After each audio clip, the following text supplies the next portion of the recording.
ताडोबा के मुहर्ली जोन की ये एक गर्म दोपहर थी। कुछ ही देर पहले हमने कॉलर वाली टाइग्रेस की एक सब एडल्ट बेटी को नियर बाय वाटर होल के पास स्पॉट किया था और अब हम पहुंच चुके थे एक दूसरे वाटर होल के पास, जहां खुद कॉलर वाली हमें देखने को मिली। 45 डिग्री के करीब टेम्परेचर था और कॉलर वाली आधे शरीर को पानी में डुबोकर आराम कर रही थी। समर सीजन में टाइगर्स का यह बिहेवियर बहुत कॉमन है। टाइगर दूसरे मैमल्स की तरह इफेक्टिवली स्वेट नहीं कर पाता क्योंकि कैट्स के स्वेट ग्लैंड्स बहुत लिमिटेड होते हैं।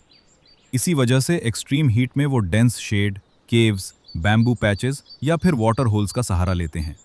आपने अक्सर देखा होगा कि गर्मी के दिनों में टाइगर अपने शरीर का बड़ा हिस्सा पानी में डुबोकर काफ़ी देर तक बिना मूवमेंट के बैठा रहता है। इससे बॉडी टेम्परेचर ग्रेजुअली कम होता है, एनर्जी कंजर्व होती है और ओवर हीटिंग का रिस्क कम हो जाता है। जंगल में सर्वाइवल सिर्फ शिकार करने का नाम नहीं है। कब रेस्ट करना है और एनर्जी कब बचानी है, ये भी टाइगर की लाइफ का उतना ही इंपॉर्टेंट हिस्सा है। मेरा कैमरा उस वक्त पूरी तरह कॉलर वाली पर जूम था। इसी वजह से मैंने नोटिस ही नहीं किया कि टाइगर के बिल्कुल पीछे एक डियर खड़ा है। हमारे क्रूजर में मौजूद एक सरदार जी ने सबसे पहले स्पॉट किया और मैंने तुरंत लेंस थोड़ा जूम आउट किया ताकि प्री और प्रेडेटर दोनों को एक ही फ्रेम में कैप्चर कर सकूं। और जो दृश्य सामने था, सच कहूं तो वाइल्ड लाइफ में ऐसे मोमेंट्स बहुत कम देखने को मिलते हैं। एक प्रे एनिमल खुद चलकर प्रेडेटर के इतने करीब आ गया था। सिर्फ इतना ही नहीं, वो बार बार आवाज भी निकाल रहा था, जैसे कॉलर वाली को प्रोवोक कर रहा हो।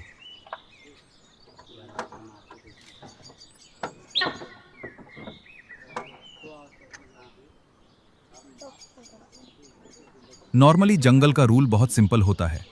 प्रे प्रेडेटर से बचने की कोशिश करता है, डिस्टेंस मेंटेन करता है, अलार्म कॉल्स देता है और अपॉर्चुनिटी मिलते ही एरिया छोड़ देता है। लेकिन यहाँ सीन कुछ अलग ही था। सबसे इंटरेस्टिंग बात यह थी, कॉलर वाली को इस डियर की प्रेजेंस से जैसे कोई फर्क ही नहीं पड़ रहा था।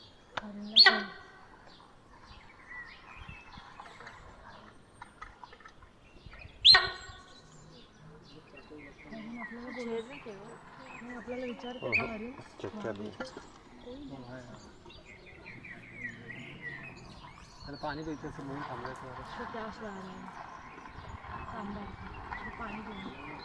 जा बाटली एक दो बार उसने सिर उठाकर सीधा हमारी जीप की तरफ देखा, लेकिन एक बार भी पीछे मुड़कर डियर की तरफ नहीं देखा। ऐसा क्यों?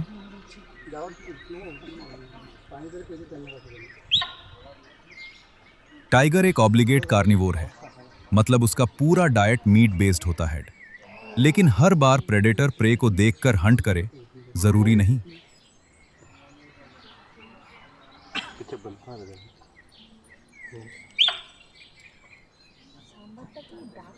एक एडल्ट टाइग्रेस को सक्सेसफुल हंट के बाद कई बार 4 से 6 दिन तक एक्टिवली शिकार करने की जरूरत नहीं पड़ती। एक बड़े प्रे जैसे सांभर, डियर या वाइल्ड बोर का किल उसके लिए काफी एनर्जी प्रोवाइड करता है।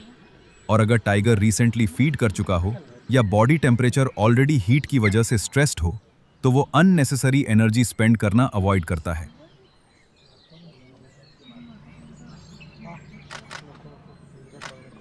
याद रखिए, हंट करना टाइगर के लिए बहुत एनर्जी इंटेंसिव प्रोसेस है।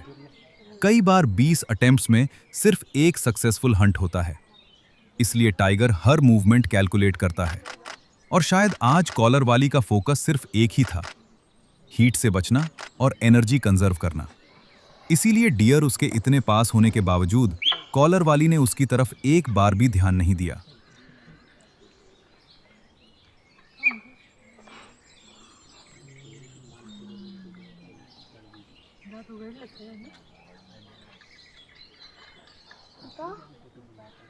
आज हम लोग जीप सफारी में नहीं, बल्कि क्रूजर सफारी में आए थे। ये सफारी अरेंजमेंट मुकेश जी ने किया था, जो तड़ोबा टाइगर होमस्टे के ओनर हैं। ताडोबा में हर रजिस्टर्ड होमस्टे को एक फिक्स्ड कोटा मिलता है और रोस्टर के अकॉर्डिंग उन्हें क्रूजर अलॉटमेंट दिया जाता है, जिसे वो अपने होमस्टे में रुकने वाले गेस्ट्स के लिए बुक कर सकते हैं। क्रूजर और नॉर्मल जीप सफारी में सबसे बड़ा डिफरेंस सीटिंग कैपेसिटी का होता है। जीप जनरली 6 सीटर होती है, जबकि क्रूजर 9 सीटर होती है। आज मेरे और अनिंदिता के अलावा और भी 5 गेस्ट्स मौजूद थे। मतलब हम टोटल 7 लोग सफारी में थे। वैसे एक इंटरेस्टिंग रूल ये भी है कि मिनिमम 5 गेस्ट्स ना हो तो क्रूजर सफारी स्टार्ट ही नहीं होती। अब क्रूजर सफारी की एक छोटी सी चैलेंज भी होती है। क्योंकि ये शेयर्ड सफारी होती है, इसलिए हर बार आपको सेम माइंडसेट वाले वाइल्ड लाइफ लवर्स मिलेंगे। ऐसा जरूरी नहीं। कई बार कुछ लोगों का फोकस सिर्फ टाइगर साइटिंग तक लिमिटेड होता है। मेरा अगर पर्सनल एक्सपीरियंस कहूं तो अभी का सफारी काफी अच्छा रहा। लेकिन सुबह के क्रूजर सफारी में हमें डांसिंग पीकॉक, पानी पीता हुआ डियर, वाइल्ड बोर, मंकीज के प्लेफुल मोमेंट्स और बहुत कुछ देखने को मिला। मैं बार बार फोटोग्राफी के लिए रुकना चाह रहा था, लेकिन मुझे लग रहा था कि बाकी लोगों के लिए टाइगर के अलावा दूसरे जानवर उतने इंपॉर्टेंट नहीं थे। और यही एक इंटरेस्टिंग बात है वाइल्ड लाइफ अंडरस्टैंडिंग में। हम अक्सर जंगल को टाइगर के पर्सपेक्टिव से देखते हैं, लेकिन असल में जंगल का पूरा इकोसिस्टम हर्बीवोर्स एनिमल्स पर डिपेंड करता है। चीतल, सांभर, नीलगाय, गऊ, वाइल्ड बार, ये सब फॉरेस्ट इकोसिस्टम के बैकबोन हैं।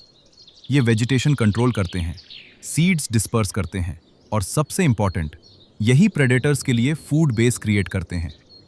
अगर प्रे एनिमल्स हेल्दी पॉपुलेशन में ना हो तो टाइगर पॉपुलेशन कभी सस्टेन ही नहीं कर सकती। सिंपल शब्दों में कहूं, टाइगर जंगल का किंग जरूर है, लेकिन उसके किंगडम को जिंदा रखने का काम इन हर्बीवोर्स के कंधों पर होता है।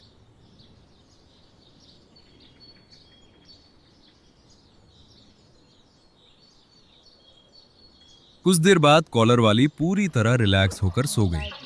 हमारे गाइड साहब ने धीरे से कहा, चलिए एक राउंड मारकर आते हैं, शायद कोई मेल टाइगर मिल जाए।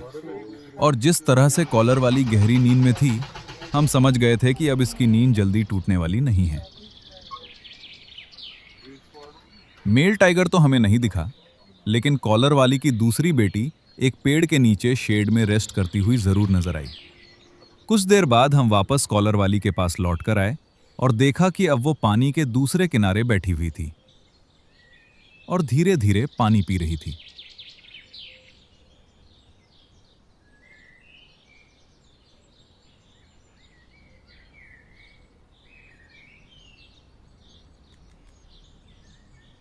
समर डे टाइम में टाइगर्स काफी लंबा रेस्ट करते हैं।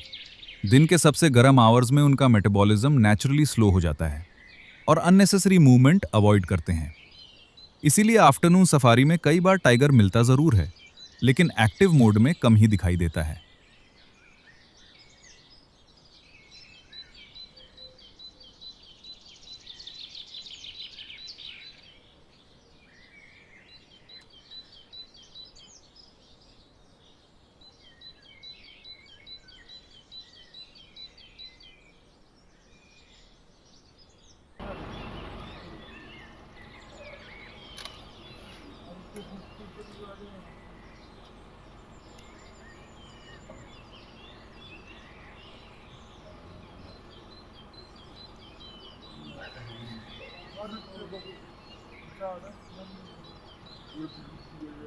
हमें लगा शायद अब वो अपनी बेटी के पास जाएगी, लेकिन नहीं।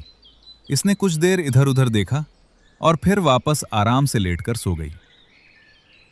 एक इंटरेस्टिंग बात, रिसर्च से पता चलता है कि टाइगर्स एवरेज 16 से 18 घंटे तक रेस्ट या स्लीप स्टेट में रह सकते हैं। साइंटिस्ट मानते हैं कि मैमल्स की तरह टाइगर्स भी रेम स्लीप फेज में एंटर करते हैं, जो ड्रीमिंग से लिंक्ड होता है। तो टेक्निकली ये मुमकिन है कि टाइगर भी सपने देखते हों। लेकिन वो किस बारे में सपना देखते हैं? सक्सेसफुल हंट, टेरिटरी फाइट या जंगल का नेक्स्ट मील? ये शायद सिर्फ टाइगर ही जानता है। काफी देर तक कॉलर वाली आराम करती रही और फिर फाइनली कॉलर वाली उठ खड़ी हुई। क्या जबरदस्त मोमेंट था। वो सीधा हेड ऑन हमारी तरफ चलने लगी।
अनफॉर्चुनेटली हमारे सामने कुछ और सफारी जीप्स खड़ी थी, जिसकी वजह से मेरा कैमरा एंगल ब्लॉक हो गया और परफेक्ट फुटेज लेना मुश्किल हो गया।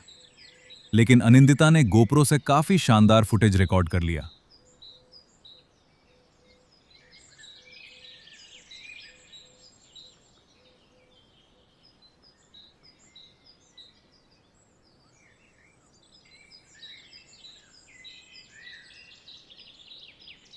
और फिर कॉलर वाली ने धीरे से रोड क्रॉस किया।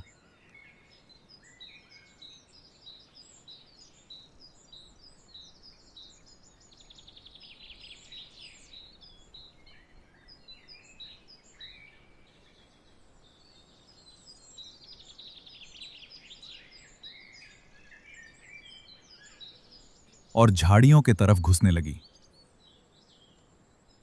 इसी तरह जंगल ने एक और खूबसूरत कहानी को अपने अंदर छुपा लिया।